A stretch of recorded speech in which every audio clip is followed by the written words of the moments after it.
Hey guys, welcome back to Clownfish TV. This is Kneon. I am here with Geeky Sparkles. Hello. And we're going to talk about the media and how they will defend reboots of shows as long as they didn't care much for the original. Right, and it's the new versions of what they want.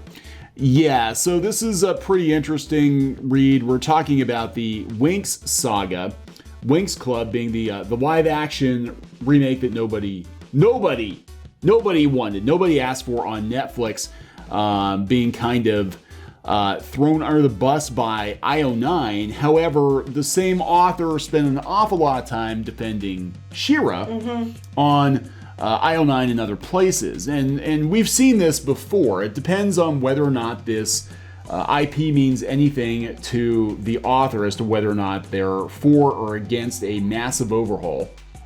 Yeah, I just thought it was interesting because some of the tweets she was making was, a lot of the original fans aren't going to like this show. And I'm like, well, the original fans didn't like, a lot of original fans didn't like the She-Ra and the Princesses of Power. A lot of original fans, not all, didn't like Thundercats Roar, which Thundercats Roar admittedly was way worse than She-Ra. Princesses of Power. Some fans liked it, some didn't. The difference was when you didn't like it, you were called names and ostracized and harassed for not agreeing with the new narrative of the show. And it just was funny to me because we saw it before with other shows we're going to talk about later. I know they were getting mad about Kim Possible and other things they were all having fits about when they were changing it. And they didn't like the way it was going because it wasn't their version. Yeah. I just love the double standard. Yeah, and that's just it. And we're going to see this as the timeline creeps up now into millennial entertainment as we're starting to reboot the 90s and the 2000s and the 2010s, that we're going to see some of these journalists that were totally cool with throwing fans of, Star Wars or Doctor Who or whatever under the wheels of the bus. We're going to see that they themselves are going to be on the receiving end, and it's going to suck for them. They're going to get to go through exactly what we went through. Right. It's going to come for what you love eventually. And I mean, I can't wait to see what happens when they redo Steven Universe. I'm just like, it's just eventually they're going to come for what you love. And some people will like it, and some people won't. And the difference is that, those people will be mad when people start calling them names. Yep. Well, you must be some kind of istinphobe if you don't like it. Choices are made, and we're talking like this show, Winx Club, it seems to be the case too, and She-Ra. They were completely changed. Oh yeah. You have characters and the names that say the same, and they kind of look like they're not even on She-Ra, but they kind of look similar to the characters. But they changed a lot of things about them, and it changed. Like this case, it looks like the Winx went it's a full CW. Yeah. And you don't like that, and it's like you don't get to say anything. Well, you know what? More people are going to have to say something. Just tell Hollywood to stop to come up with new things. Yeah, exactly. Just make new stuff. It's too hard. So before we get into it any further, please subscribe for more pop culture news, views, and rants. Guys, we're almost at 169,000. Woo! Yeah, we'll close like a couple hundred away. Yeah, then we'll be closing in on 200,000. And then we'll start begging you for more subs to get to 1 million. That's but, right. One hurdle at a time. Thank you for that. So this was pretty interesting. We've been very critical, even though we're not particularly fans of the Winx Club. Pinky Boo was. Pinky Boo did love Winx Club. And seeing them do this to the show, it kind of got the Riverdale treatment. They all are getting the Riverdale treatment. Yeah. It's like everything's going Riverdale. Yeah, everything's going Riverdale because it's cheaper, I guess. I don't know. But people were mad. It's trashier. People were upset because not only did they age up the characters, they race swapped some of the characters who were supposed to be Hispanic or Asian. And they made it very, very dark and apparently gory. Really? Yeah. So I'm just wondering why the redhead got left a redhead. I'm surprised they didn't race swap the redhead. That's true. So I'll give them a little bit of applause. Tiny clap for not race swapping the redhead.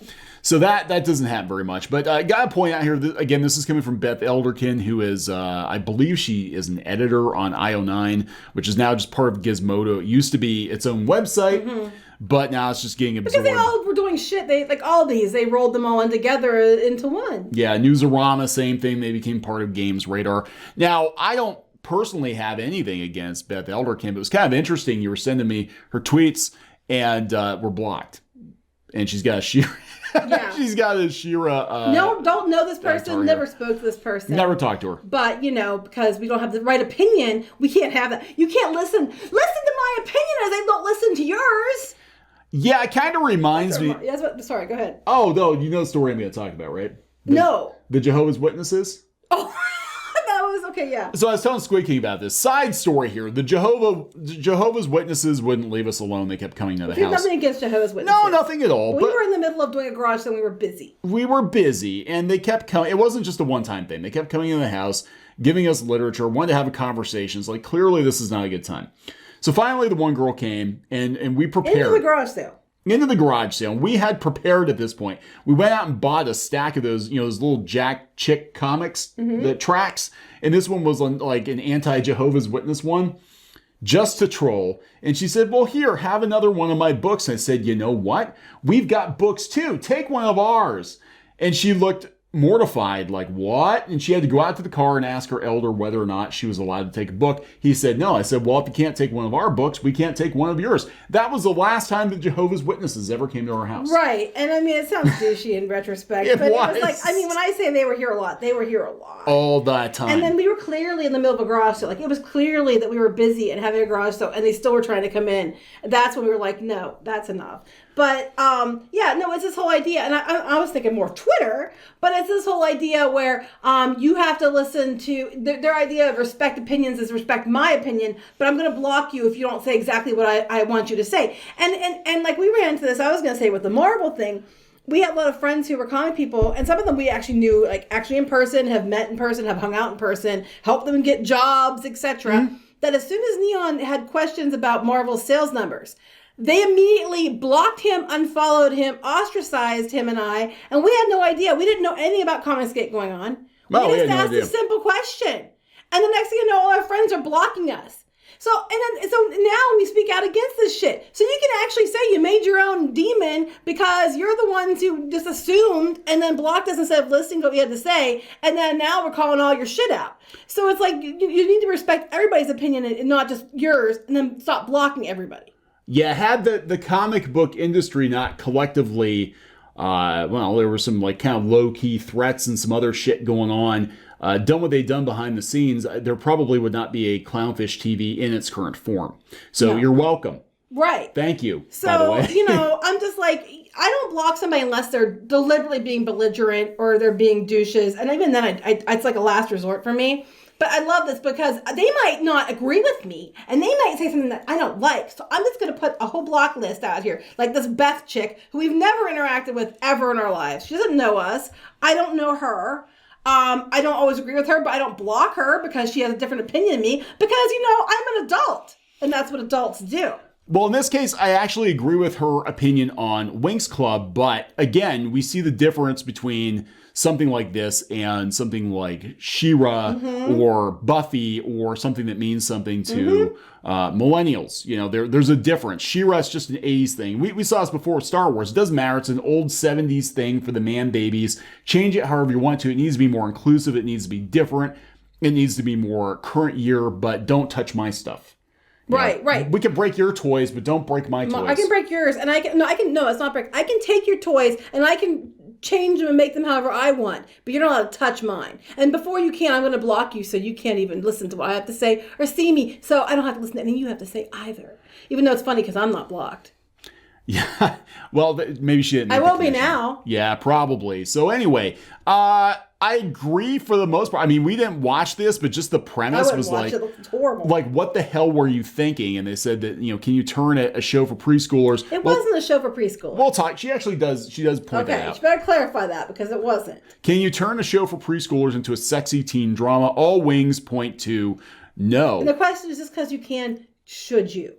No. No. So they said Bloom and her friends attend a few classes, get drunk at parties, flirt with boys from the adjacent military academy. Is that like the facts of life? I don't know, but this is very not on brand. Not on brand. You know what else was not on brand was the She-Ra reboot, but you're not allowed to complain about that. No, she loves the She-Ra reboot, so that's okay. If you liked it, she wouldn't have blocked you. We guarantee you were blocked because of She-Ra. Probably. I'm betting money on because there's something going on. We'll talk about that. There might have been a greasing of the palms going on. Well, I don't know if it was that, but like access and things. Yeah. There was definitely access. IO9 was used to promote the show when it dropped a couple of years ago. Apparently, they needed to pony up some money over at Netflix to IO9. They did not do that. So, talking about the uneven pacing, there's no resolution. It was boring. And it's also really dark. Not only do the burned ones, the bad guys, leave a lot of bloody corpses in their wake. R.I.P. sheep from the opening scene. Okay, well, I wouldn't like the show right off. But there's a substantial amount of sex and drugs and other adult content. You shouldn't put gender stuff, sex and drugs and adult content in a kid's show? Because it's for the children? You mean like all the identity politics we got with She-Ra? You mean like that? Who's sleeping with who? I swear fate can't go 3 minutes without someone throwing out an F-bomb. Actually, maybe She-Ra would have been more interesting. Had there been a lot of F-bombs. Had there been more sex and drugs at the slumber parties. Right. The slumber parties. The slumber parties. But we're going to have slumber parties on one episode and best friends squad on another episode. But do we mention who's sleeping with who and who's making out with who and who, okay. So the origin of the show, they're talking about the history of the show, Winx, which of course was very, very popular. Mm-hmm. Very popular, one of the most Italian or successful shows in Italian history, which she does bring up. Great. But it said that it was originally a show for more general audiences, but preschoolers took to it. Probably bright colors, or the parents just parked them in front of the show, whatever. So why they would think it's okay to turn this into what they turned it into. Why they think it was okay to turn other stuff they turned into what they turned it into. Yeah. So the show isn't bad in many ways. Winx is decent. The writing is serviceable.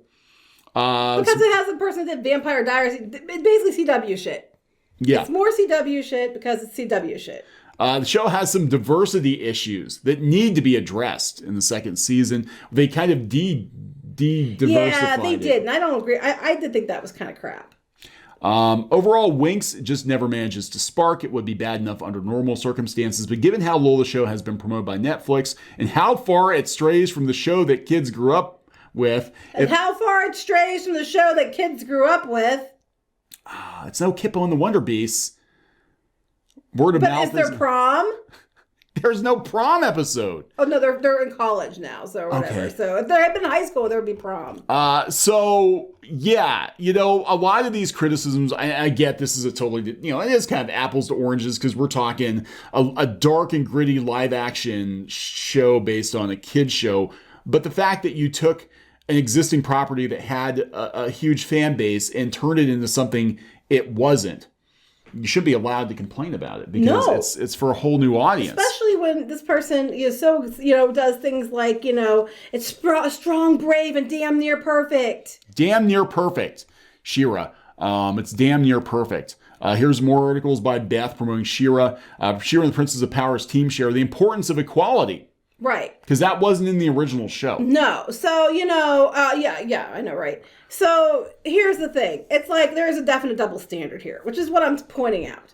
You are comparing apples to oranges, but this person has white knighted and kissed She-Ra's ass so hard. It's ridiculous. Here's IO9 trying to do their thing, and it turned out it was Beth Elderkin trying to do the right in the first ones and all that. So it's her. She was like up their ass so far. And that's okay. All those changes are great and grand until it comes to something like Winx Club. And then it's like, and she's not wrong. I mean, they shouldn't have done that with Winx Club. 100% agree with her. But I just love how her opinion varies based on what she cares about. Yeah, and we're going to see more of this. Again, they're coming for Buffy next. Buffy beloved by millennials. Buffy strong female protagonist. And they were talking about making Buffy, the next Buffy lead, black. And current year, what's the problem with that? You'd think they'd be all about it, but they're not. They were pissed. They're like, well, that takes away from Buffy's uniqueness as a one of the first strong female protagonists on TV, and you don't need to tokenize Buffy. We don't need a black Buffy. She was good as she was, but every other character, it's completely fine. Right. If we get hand-me-downs. And it's okay. It's okay if, She-Ra looks like She-Ra. They will white knight the hell out of the new She-Ra because they didn't care. It wasn't something that mattered to them. But when you touch something that matters to them, like Buffy, oh, hell to the no. Yeah. So That chick also, the one that, not her, the other one. Beth. Yeah. She also thinks that Doctor Who is a fantastic and has a huge fixation on Sabrina. Yeah, I mean, everybody's got their favorite shows, right? But people... The new Doctor Who. She thinks the Jodie Whittaker's great. Oh, well, somebody has to. Well, I guess. I mean, she's quitting. The show's terrible. It's falling off a cliff. Anyway, people are pointing out, they're like, the Mary Sue is very uneven in how they, just the Mary Sue. It's not just the Mary Sue. It is outlets like IO9. But they'll contradict themselves. Like places like IO9, Mary Sue, and that, they'll actually have 2 articles contradicting themselves. I've seen it before. Because one writer thinks one thing and one writer thinks the other, and they both post it.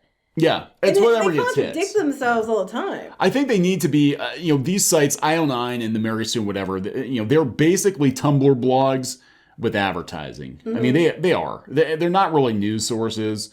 It's not hard news. It's all opinion about. Yeah, you are an actual editor for like real news sources. Yeah, I was. Not like just an editor in IO9. You were actually a real one. I was. A couple times. Yeah, we used to get threats sometimes from politicians. They don't like us very much. Interesting thing. Mm-hmm. But yeah, so it's just gonna be a very interesting situation to see more and more of these journalists deal with the kind of blowback, I guess, that they've been giving fans like us, old school fans, for years, and they're going to have to just suck it up. And the difference is, if Beth doesn't like it, Beth put up some good points about why Winx Club shouldn't be changed, and we agree with her. I would, and any people when they were mad about like Kim Possible, I was actually like, no, I totally get where you're coming from. I could, I understand, but like this is how we feel about these things, and you make fun of us for it. The difference is, I'm not calling them ists and phobes automatically because they don't agree with it. Obviously, they're anti this, anti that, and no one's calling them names for not liking something. They will. Well, good. I hope they get it because now I know what it's like. They will. We won't do it though because we're not. We'll put out the hypocrisy every day. Yeah. But, yeah, you're allowed to like what you like. I mean, I know we have a lot of people that follow us. I mean, for all the shade we throw at New Shira, we have a lot of people that do like the show, and I can completely respect their opinion on it. Right, we always say you're allowed to like it, you're allowed not to like it. The problem is with like the New Shira show, you weren't allowed to not like it. I mean, even still, if you don't like it or you point something out, or you do fan art of original She-Ra, there are people on Twitter just trying to cause trouble. I make one comment about something and then it has nothing to do with race or sex or gender or anything, and I'm getting threats. I'm against gay people because I joked about prom. Yeah, I'm like, it's ridiculous. It's ridiculous. But you can't talk out both sides of your mouth, and it's clear that they're white knighting and shilling for one thing, and then being like, oh well, it's not like the original on another, and it's like hypocrisy 101. Just wait. Your turn is coming. Your time is coming, Beth and friends. That you're gonna feel the same pain that us old heads have felt for the last couple of years. In the meantime, if someone doesn't agree with your opinion the whole way, and you don't like, you don't like the fact that they don't want to listen to what you have to say and agree with you 100%, instead of discussing it or having, that kind of thing, make sure you just block them because that's the best way to handle it because that's what adults do. I know, right? All right, we're gonna wrap this up. Yep. Okay, please subscribe for more pop culture news, views, and rants, guys. We're gonna sort of document the end of days, I think, for a lot of these pop culture websites because it's definitely coming. Mm-hmm. It's definitely coming. See you later. Bye.